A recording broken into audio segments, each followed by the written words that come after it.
Hello folks. When I bought my house outside of Gettysburg, one of the first pieces of art that I bought to fill out the house was this beautiful painting here by Dale Gallen entitled Sabres and Roses. And at the time, well, I did want the bigger picture, but having just spent a lot of money on a house, this smaller version was all that I could afford, and unfortunately to a degree still is. But the painting really caught my eye. I mean, we have JEB Stuart, we have horses, Confederate troopers on the horses, we've got beautiful women in the background, and we also in the background have a very beautiful house. At the time, I really didn't know the story behind Sabres and Roses until I actually met with Dale Gallen personally a few years later, maybe somewhere around year 2000 or so, and he explained to me that no, this is a real event that he decided to capture in painting. And he told me about the house and where it was located, and I got to tell you, I kind of put it in the back of the mind until I was just doing my recent video on Lee's proclamation to the people of Maryland. About a year earlier, I did Lee's Special Order 191. Both those decrees were written in the same location along what is now the Monocacy battlefield. And I came home from doing the episode on the proclamation, walked past this painting, because I gotta walk past every time I go up and down the stairs, and I remembered what Dale Gallen told me, and I decided to look into the story behind this. So today, it's going to be a first for me, and hope maybe a first for you as well. I am going to go to the Landon House, which is located in Urbana, Maryland, and I'm going to tell you about this house and the story behind this painting, Sabres and Roses. Going to talk about the grand ball that JEB Stuart organized on the night of September 8th, coincidentally the same night that Lee issued those proclamations, and we'll talk about what happened here that night.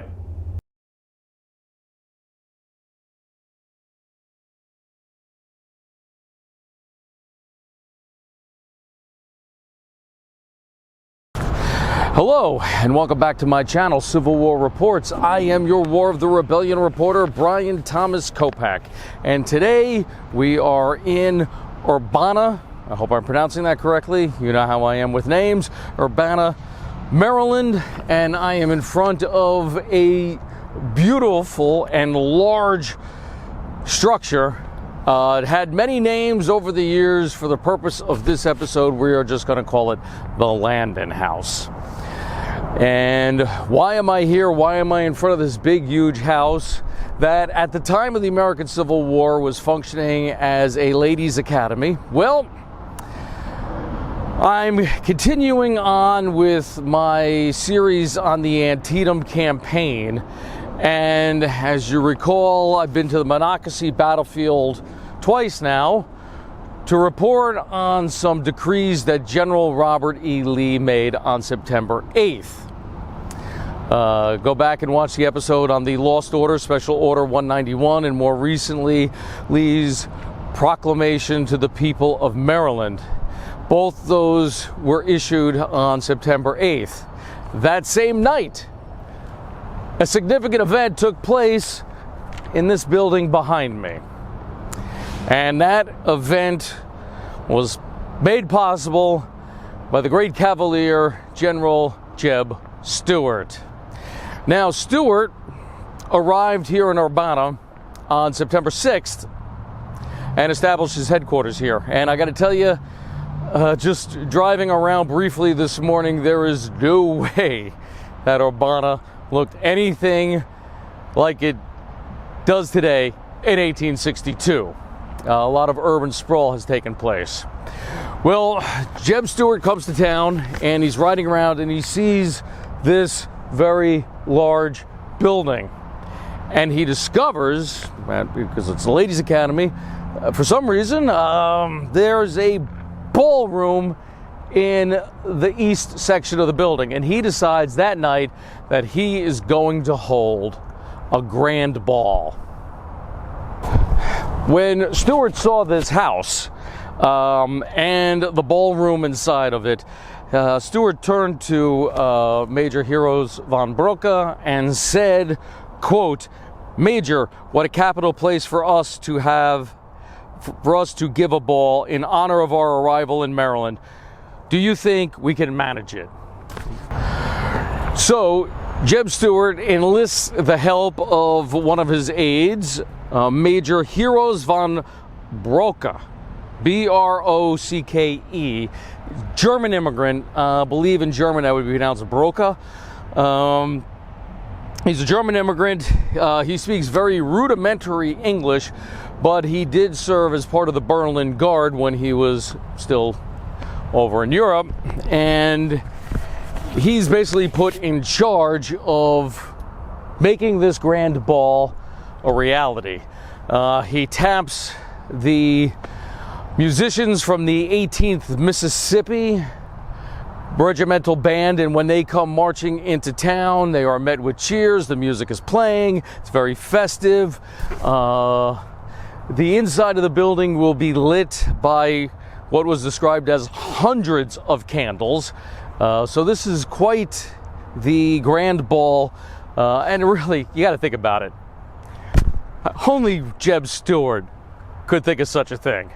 They're an invading army. They're essentially in enemy territory. They're in a northern state, although very loyal to a degree to the south. It's still hostile territory. They're an invasion force, and JEB Stuart decides, well, let's have a party. JEB Stuart for you. All right, it's the night of September 8th. The dance is about to start. Major von Broka is the master of ceremonies.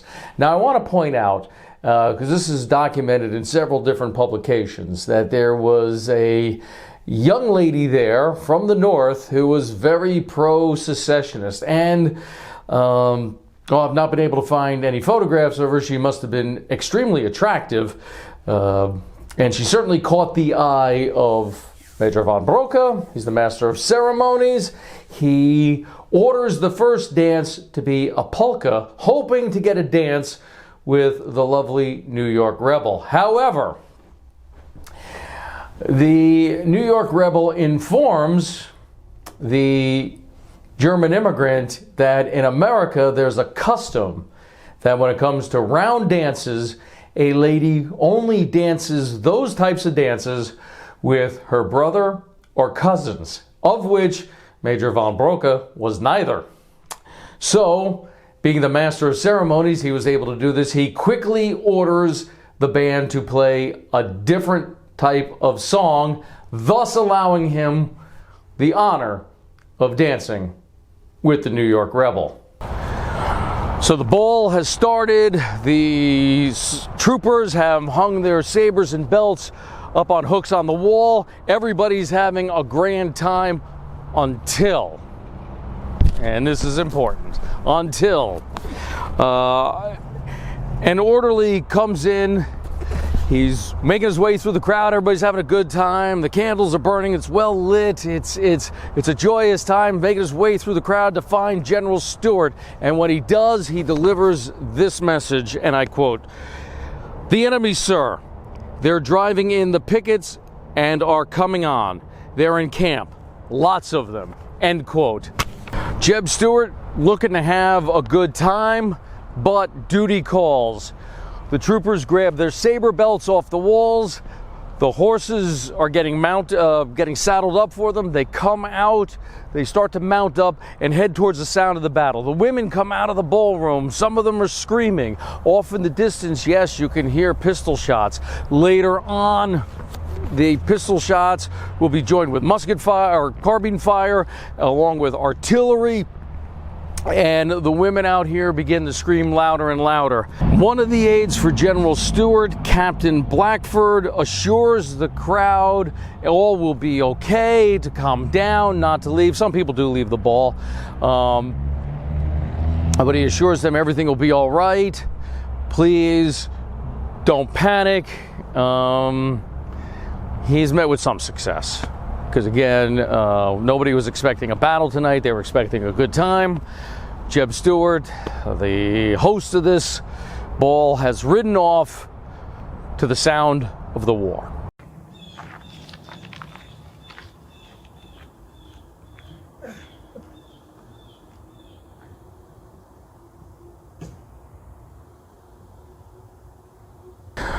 All right, JEB Stuart did not have to go very far, about 3.5 miles east of Urbana. He came to the little town of Hyattstown. I hope I'm pronouncing that right. So let's give the little backstory to what happened here the night of Stuart's grand ball. Well, at around 9 o'clock that night, Sergeant William Beach of Company B, 1st New York Cavalry, and a detachment with him rode into Hyattstown. And it was here he encountered a fellow trooper from Company B, 1st New York, a gentleman by the name of Private Henry Wilson.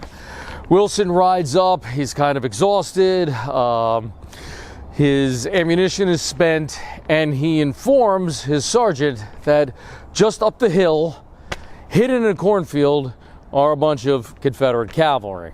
Beach reports back, and you basically get a reconnaissance going up the hill towards the cornfield, and sure enough, firing does break out. And it would be that noise of the pistols and the carbines that would be heard 3 miles away at the Landon House, where JEB Stuart is having his ball. JEB Stuart arrives on the field. He's got the 1st North Carolina Cavalry with him. He's also got Captain Pelham's artillery, his horse artillery with him, and Stuart goes to work deploying both. And once Pelham gets into action, definitely the sound of his artillery can be heard back where the grand ball is taking place, and we pretty much know for a fact that it would have been Pelham's artillery because the Yankees did not report having any artillery with them. So what ends up happening, it's a small skirmish. The 1st North Carolina and the artillery do a fine job pushing the Yankees back. They drive them so far back they are out of the distance of the artillery, and once that is established, Stuart makes sure that his line there, his picket line, will be strong, will withhold any further Yankee advance, at least for the night. And he then, in typical JEB Stuart fashion, and I say that with compliments, as a compliment, he then turns, goes back to his ball, back to his dancing, back to his festivities, as only JEB Stuart could do. And when the emergency subsides, when the Yankees are checked and, well, for lack of a better term, put in their place, JEB Stuart and his troopers return to the Landon House here and continue their ball. They continue to have their grand ball. And from what I've been able to gather, the ball continued until the sun came up the next day on September 9th. Now, interesting point, I have read in one biography about General Stuart was that he was a teetotaler. He did not consume alcohol. Even on his deathbed, when he was in great pain after being mortally wounded at the Battle of Yellow Tavern in 1864, he refused alcohol to ease his pain. So, I think it's safe to say that whatever punch bowl JEB Stuart drank from this night, it was not spiked. But it gives you an idea about JEB Stuart. Even he comes here to have a party, leaves to do his duty, and comes back and then parties until the sun comes up. Just the way the war was back then. That's the way wars were fought. Well, let's now take a look at the history of this structure. And from what I've read online and in books, 40-room building. So what can we say about this, the house that we just visited?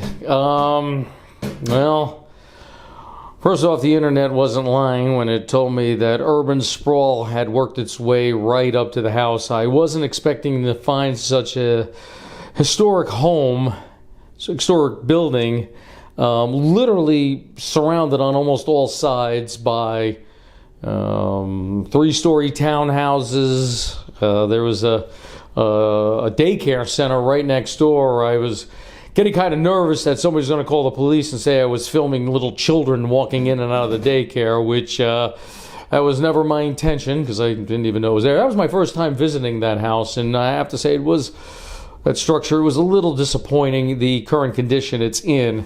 I mean, the house, building, structure, ladies' academy, whatever you want to call it, has a rather interesting history. Believe it or not, that house was originally a Southern house. Maybe that's why JEB Stuart was drawn to it. It was originally built in 1754, so it predates the American Revolution. And it was originally built near Fredericksburg, Virginia. But in 1846, it was transported by barge. It was basically disassembled and taken originally to Georgetown, just outside Washington, D.C., and then eventually made it to its current location. And once the house got there, it was expanded into the 40-room structure that it was at the time of the American Civil War, and I believe it's still, well, I guess, technically a 40-room structure. I was also expecting to find it open to the public to some degree or another, because last thing I read online that it was purchased by 3 people with the intention of turning it into a bed and breakfast and a Civil War attraction. Again, I'm sure at the time of the cotillion that JEB Stuart threw, it was probably in many ways a lone structure. There wasn't too much around it, but yeah, as I was in between takes at the building, I was looking over and seeing the Shell gas station that I would stop off at after I did the filming there to fuel up before heading on down to Hyattstown. So, originally built in 1754, 1846, it was moved. 1862, used by JEB Stuart for his dance. I also got to say, based on the pictures I saw online, I was expecting the structure to be in much better repair, a better state than it was currently in. You didn't see it with the camera, but on the side of the building there was a giant billboard, poster, whatever you want to call it, for the real estate company that's currently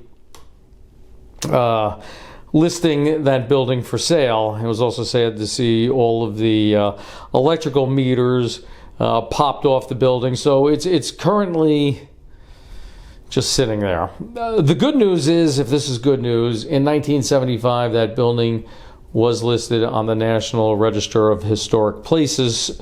So maybe that will prevent any demolition of the house. Hopefully somebody's going to take it over and show it the love that it deserves.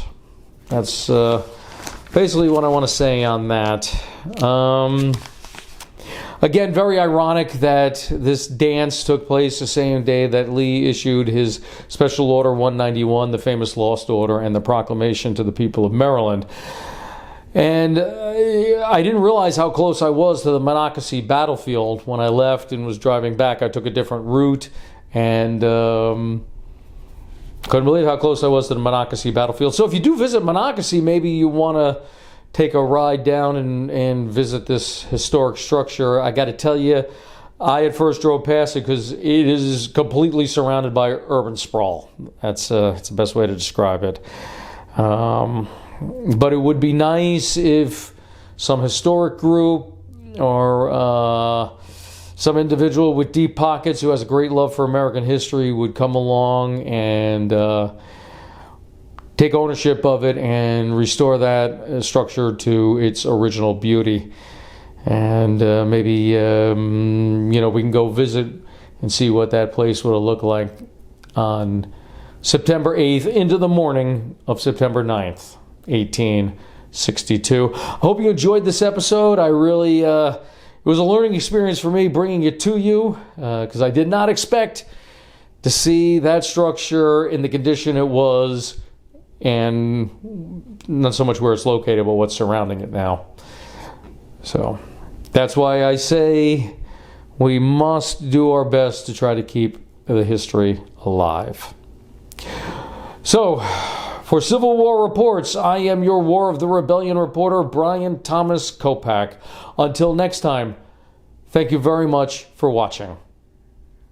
And if you would like to read up more on this topic, the main sources I used to bring this episode to you were Before Antietam, The Battle for South Mountain by John Michael Priest, Landscape Turned Red, The Battle of Antietam by Stephen W. Sears, and JEB Stuart, The Last Cavalier by Burke Davis. And if you like what you saw today, please hit the subscribe button. Give a thumbs up. Also, notify your friends. Let them know about this channel and ask them to subscribe as well. If you like, you may leave a question or a comment below, and perhaps I will answer your question in a future episode of Civil War Reports. Until next time, please keep the history alive.